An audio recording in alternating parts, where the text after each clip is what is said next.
Test clap. Test clap. Test cough. Test. Test clap. Test. Anime mode.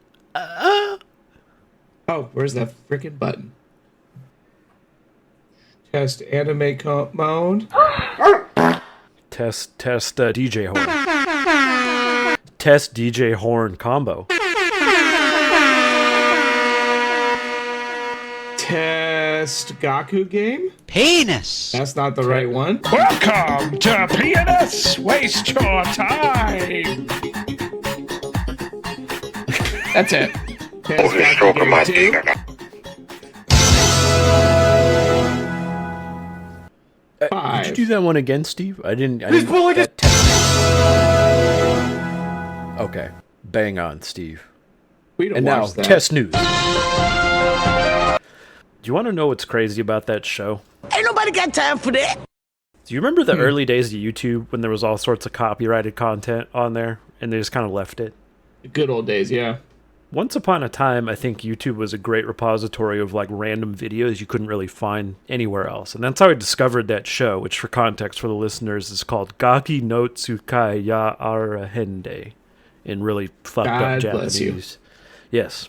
But I watched that like hours and hours, episodes and episodes of that show and their special New Year's games, which are the ones that we really like to watch, all on YouTube.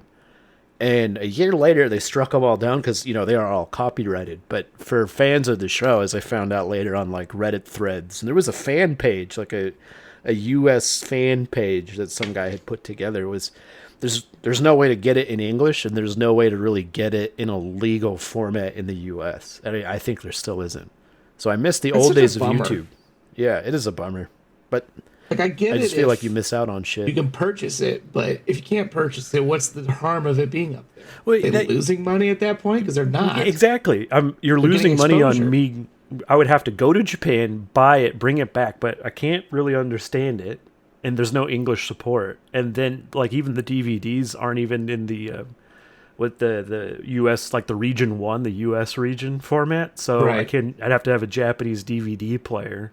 So I didn't even think about it till now, but if you do purchase it over in Japan, yeah, do they even have English subtitles at that point? No, I don't think so. I really don't think so. And I even think the then, ones if we watch all have like fan subs. And God bless those Yeah. fan subs, man, because they really unlock a really funny fucking show for us. But They at the are very the least, best. at the very least, and that was kind of funny because this was YouTube pre like auto-generated subtitles, and they were all kind of jank subtitles anyways. This was like years and years ago, more than 10. Yeah. But it was great. They're still great, but it's fucking funny. So to you Reddit people out there, thank you. Shadow Wizard Money Gang. We Love you guys. I tell you what, my students said that to me in class the other day. Did they? Shadow Wizard Money Gang. Yeah. Or did they? Abortion should be made. No, the other one. They came up to me and Oh, I don't think they knew I was gonna, dick. I got lotion on my dick right now. I don't think they Can't knew what believe they I could reply back. So they come up to me and they like, they look at me like, oh, we're gonna get this teacher. You're not gonna know what to say. He's like, Shadow Wizard Money Gang. And I just look at him and I say, we love casting spells. That was the end of it. Just How fell was your out. week, One of Pete? the, Shadow Wizard Money Gang. We love casting. probably one of the best sound effects. I find it funny really 'cause is. that's not a new sound effect, is it? It's been around for a little bit. I But have the no kids idea. nowadays. All I know is he's epic and I want to mimic it. Yeah, I wish I did my. Abortion should be mandatory. I tried doing it. It's just not the same. The guys just must have either one hell of a vocoder or one hell of a voicer. Honestly, both. As I A bit of understand it, he's both, a yeah. DJ.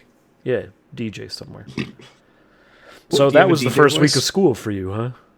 Yeah. Do you have a Shadow DJ Wizard voice? Money Gang. Do I have a DJ voice? Yeah. Let me try. Shadow Wizard Money Gang. We love casting spells. I don't think it quite Like did that. it. No, I'm not as gravelly on the bottom end. We love casting spells. Love casting spells. Love casting spells. He's got another one. Legalize nuclear bombs or something like that. It sounds like legalize nuclear bombs. Legalize nuclear bomb. There it Get is. that part. We just nuked the building. We just nuked the building. I'm Batman. I There's a little bit of Batman now you think about it. A lot of the same grungy, low tone. Where is he? There's no like upper tenor male singers doing that kind of DJ. Wait, you know what's nuts? Christian Shadow Bale got so Wizard much shit for that. Gang. Shadow Wizard Money Gang. It works out though in kind of like an anime voice. If you did, That's true. If you had like an anime vocoder, I got one actually. Where are you? Do they have one? Legalize nuclear bombs. Nope, that's not on. No, that's not on. Legalize nuclear bombs. We love casting spells. That sounds like the 1990s cartoons. Every time a squirrel was on. There was a kind of like that trope of, do you remember when like the Chipmunks Christmas albums and things were coming out, and then you had like the Crazy Frog song, and what was that other one? Like there was this chipmunk thing for a period of time. Who were the people that were demanding that? Who was paying for that shit? The youth. The children. It must have been. The parents are paying for it, but the youth are demanding it. Kids are like, Mom, Dad, chipmunks. And they're like, yeah. A lot at like least the it's family opioid friendly. crisis. And they wonder why we have fentanyl addiction now. I can hear him in my head, man. Mama, I need that oxycodone. Fuck, my son needs it. I need to purchase some. Like Pokemon cards, like you're sitting at the grocery store line, they grab it up. Here's the the Percocet. Can you please order it, Mama? Right here, right now, Steve and I have solved the opioid crisis. Parents of the millennials, you just gave us too much. Just stop buying them. Just stop buying them, please. Stop buying us Pokemon cards and shit like it's that. It's as easy as that. I kind of blame Pokemon for all the really stupid collection hobbies I have, because I still play Pokemon, but now when Magic the Gathering, and I had money for Magic the Gathering, so not until college. Right. I got into that and was buying them all the time. Had to stop because I saw it coming. Didn't stop in time, but spent a lot of money. Then the second thing that came up, do you remember Hero Clicks? Hero Clicks? I don't actually. Oh, wait, were they the clicky figures that like rotated on their base? Yeah, and it was like a game and they had competitions and stuff. Yeah.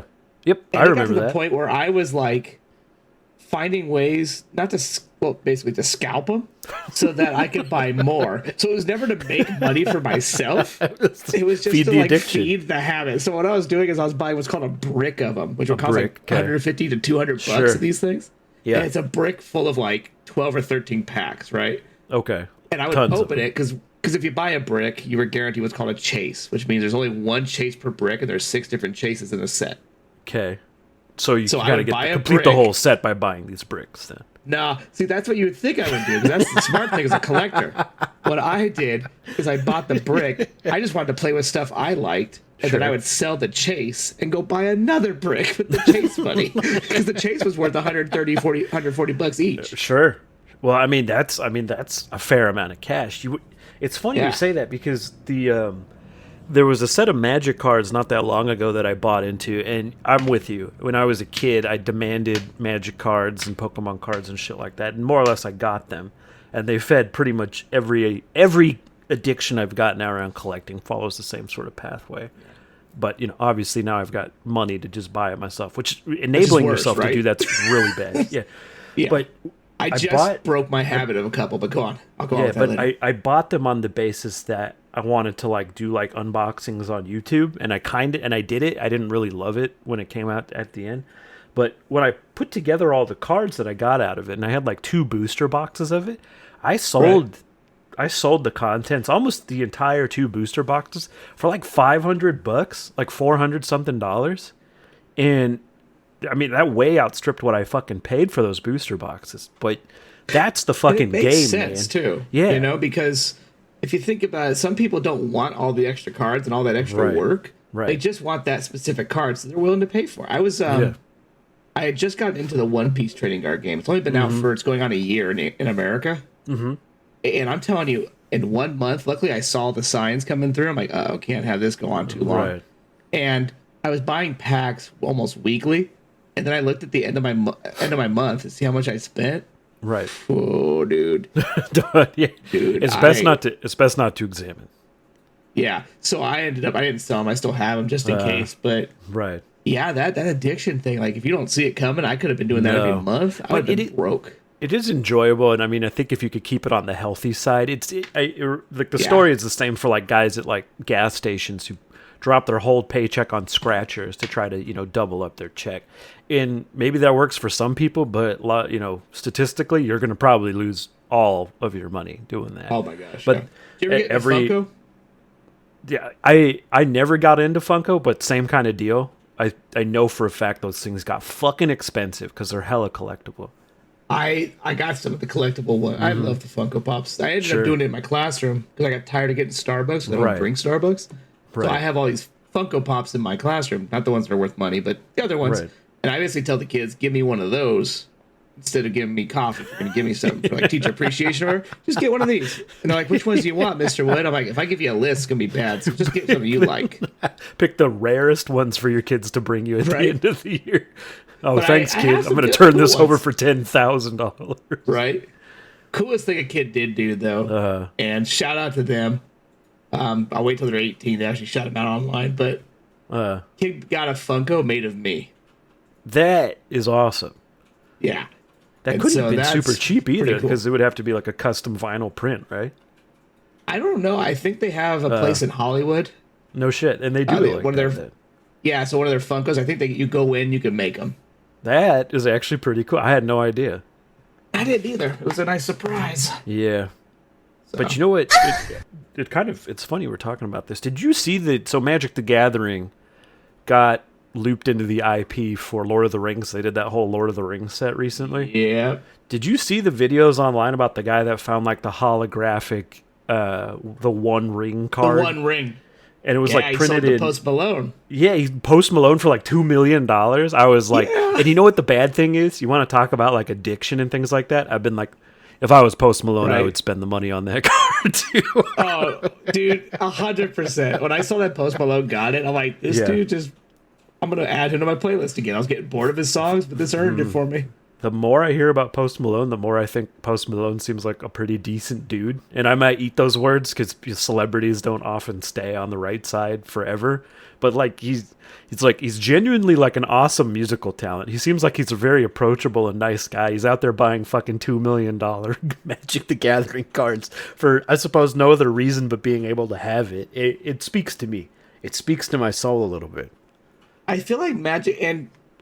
part of me, okay, Lord of the Rings made sense. I understand it. It's awesome. They did the same thing with D&D for the Magic the Gathering. Right. And the hardcore players didn't complain. Now, here's where I feel bad for them. Magic the Gathering doesn't care. Hey, they're just trying to make money, right? Sure. You know what one of their new sets are? Which one? My Little Pony. Not joking. Yeah. They're doing a full set of My Little Pony. I want to respect the power of kind of like brand crossover, because because what we're talking about hits right on it, right? People love collecting shit. If they find like a brand, especially if it's like a crossover between Wizards, which is, known for doing the collectible shit, and like a brand they really like, say it's like Lord of the Rings IP or My Little Pony, people are going to spend like crazy on that shit. And the collectible value goes through the roof. I think that's really the thing, because once upon a time, Wizard made Pokemon cards for kids. The idea was kids could play the game, right? And they still do. And people still do. But it very quickly became about the collectability.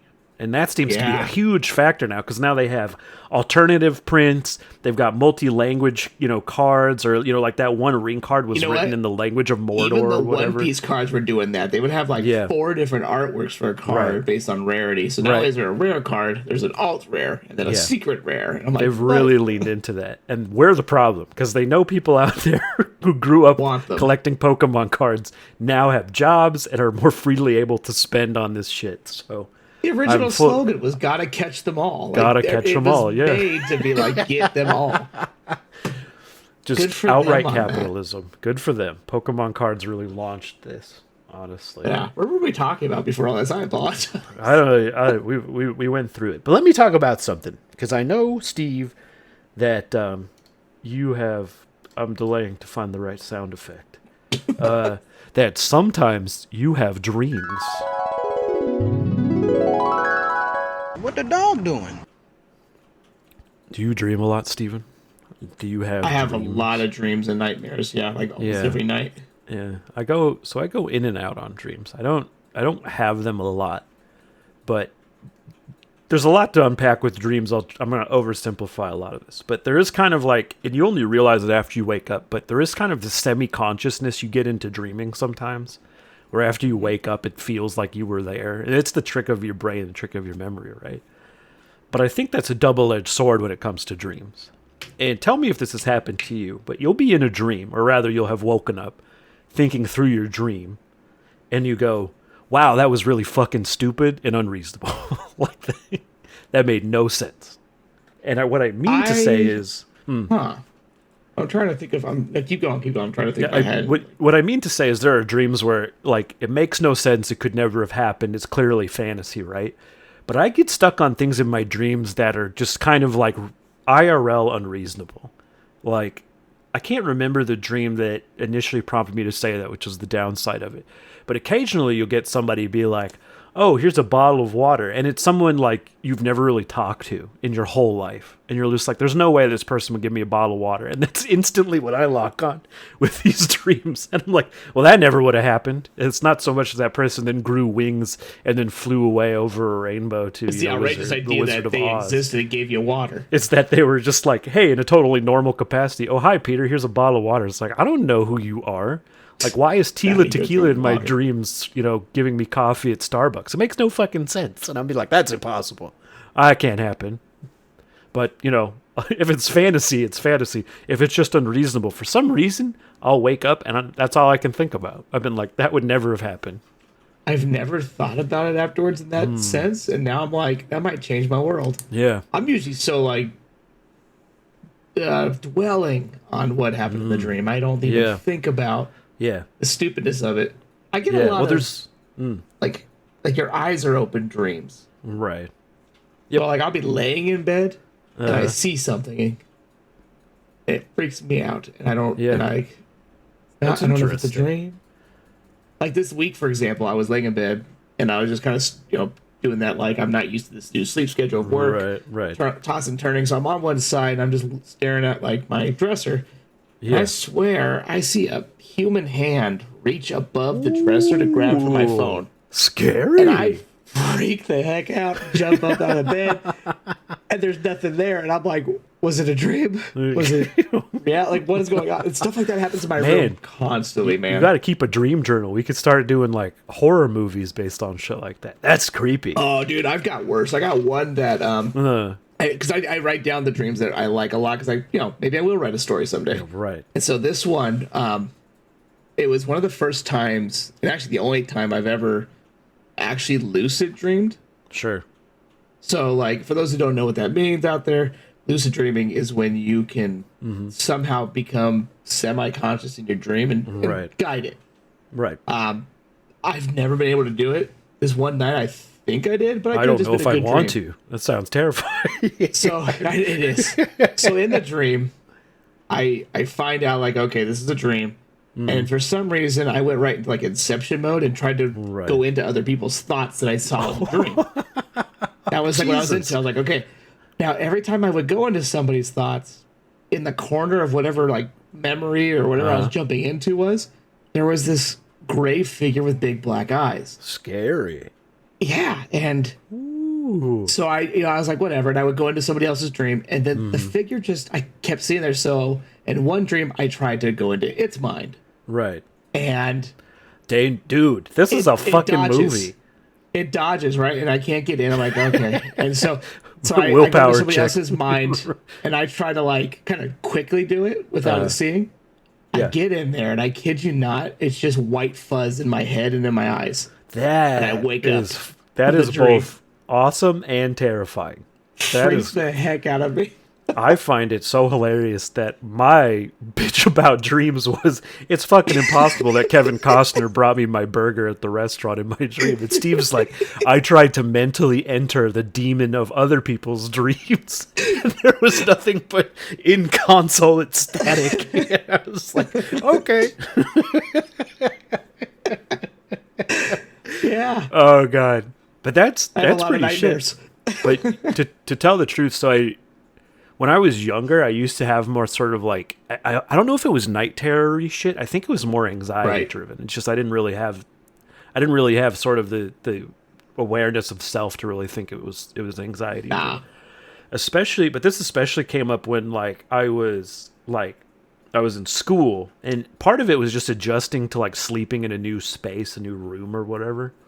But I straight up almost shot a poster on my wall from a similar-ish experience. Jeez. And it was the room I was in the house I was in was okay, but I was a little sketched out just because a lot of people had lived there, and some of them were unsavory, and so I was concerned that one of these people could come back with a key, which they never really changed the locks on, and get in. And so at that point, I had bought a gun, I think more out of interest than anything else, but I had a gun, and so that's I had it not far from where too. Like that makes sense. Yeah, but the bad part is it kind of combined with that night terror aspect, and on my wall I had sort of an Uncle Sam like poster, and if the guy was full, if you drew out the rest of this guy's body, it would be about the right size to be a human. So combined sort of the sketchiness of the place, my own anxiety, sort of the semi-night terror of it.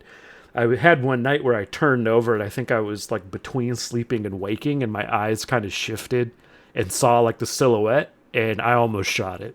Like I swore it was a person. I had like gun in hand, semi-pointed when I snapped into it. I'm like, this is my room, and that's my poster, and this is going to be really bad and hard to explain to everybody. We'll have to explore your dreams a little bit more. Maybe we can veer off, do a spin-off horror podcast where we just kind of go through your dream journal. We could try to narrate. Dream journal. But now that I say that, bringing me into that's a terrible idea because I'm a poor actor, and I think it would just become funny. Maybe that's the way to break down the terror aspect. That is. You know what? Now I'm kind of thinking about that dream now. What if that was an alien in the dream? 100% was. And what if that alien? Where's my conspiracy sound effects? Oh yeah. Nope. Gonna find it first. I don't have it.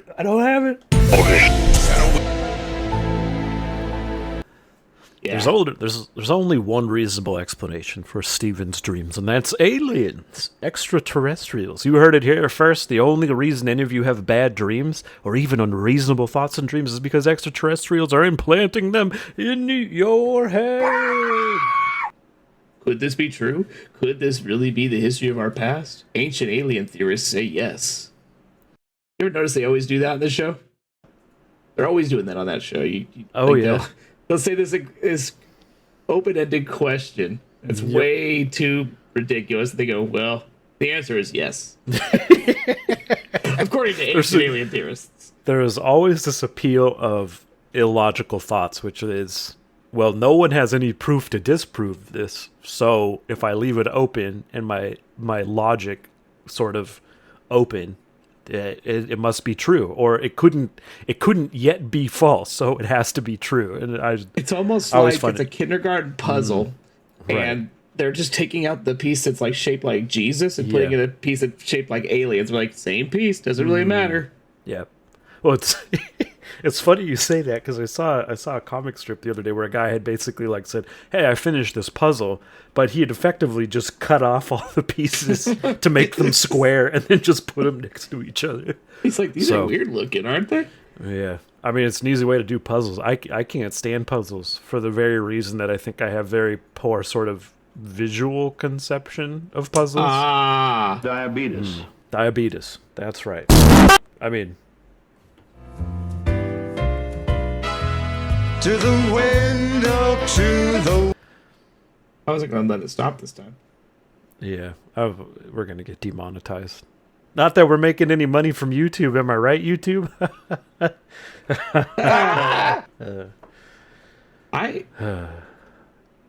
We shouted anybody out yet?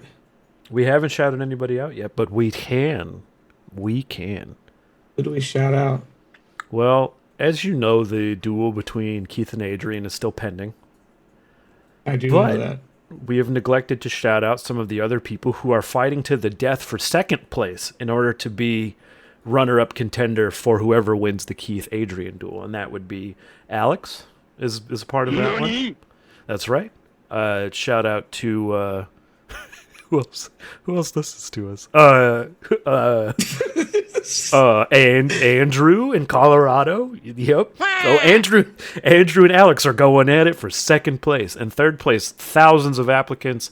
Of course, we have to screen many by doing some sub-undercard fight to the deaths. We'll cover that, in a later episode. But eventually we will have a bracket of sort of the gladiatorial matchups. And I've each been time really you impressed. try, we'll do a punch in your punch card for one free gladiator bout, because you do have to pay to play. For every 2 pay-per-views you buy into of the gladiatorial shoutout matches, you'll get one for free. And I think that's a pretty good deal in this day and age, especially because, and I've been really impressed by this, many of our gladiators are reviving the ancient gladiator traditions in homosexuality and fighting styles, using nets and tridents and short swords and all sorts of just weaponry. I mean, it's the blowout of the century. It's the fight of the century. The thriller. Why don't they ever talk about their shoes? Gladiator shoes? Well, like they're always talking about like their weapons and armor or lack thereof, and like what they fought, but they never talk about like the shoes. They must have had pretty decent shoes if they had to fight. Well, I'm thinking like my weak ass feet at this age hurt if I wear like flat shoes anymore. Like if I wear flat shoes for a couple days straight, they're in pain, and like to the point where it's like it's just hard to walk on. Yep. And so what were they wearing that they could be up on their feet and working out 24/7 and not have that pain? Some really goddamn good feet. You're right. Or I guess they were in their teens too, huh? They probably weren't like as old as us. Well, there must have been some gladiators. You know what? And this is, everybody gets the conception that gladiator duels were always to the death, and it's almost more like the WWE in a lot of cases. There was plenty of dying at like the Roman games, both in the Colosseum and then, in other places. Plenty of death, plenty of killing. Gladiatorial combat 100% came with the chance of being injured or killed. But for the most part, if you fought well, the crowd would kind of it's just WWE, whether they booed you or whether they applauded you. For the most part, you would live at the end. It was more about just the fighting. The only way, I wouldn't say the only way, the way to get killed was to kind of be a bitch during the fight, and then they would be like, kill that guy. And, Yeah. So I just Googled the longest living gladiator. 30. 30? That's at an age when, like, life expectancy was like 25. That guy was old as fuck. Was it really? That guy's old as hell, man. He's an old man. He's walking around on his flat feet. He was younger than me. He fought 34 times, won 21 times. And everyone always says 9 times. If you went back in time and you took with you, say, like a cell phone, people would be amazed. And I always say, like, they wouldn't even understand. Like, it wouldn't be that amazing. But they would be amazed if you said, like, oh, yeah, I'm 34. They'd be like, what? How are you? You're in such good health. Then they'd be like, how many kids do you have? Oh, none. No children? You should have at least 7 now. How many have died in childbirth? Did all of them die in childbirth?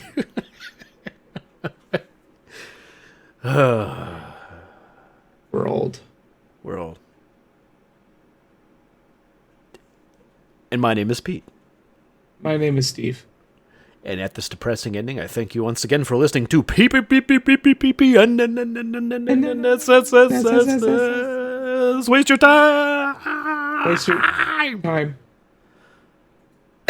PnS Waste Your Time is a production of Pete and Steve. All characters and events in the show are entirely fictional, and any resemblance to any real people are entirely coincidental. Well, like, what I'm trying to say is... Thanks!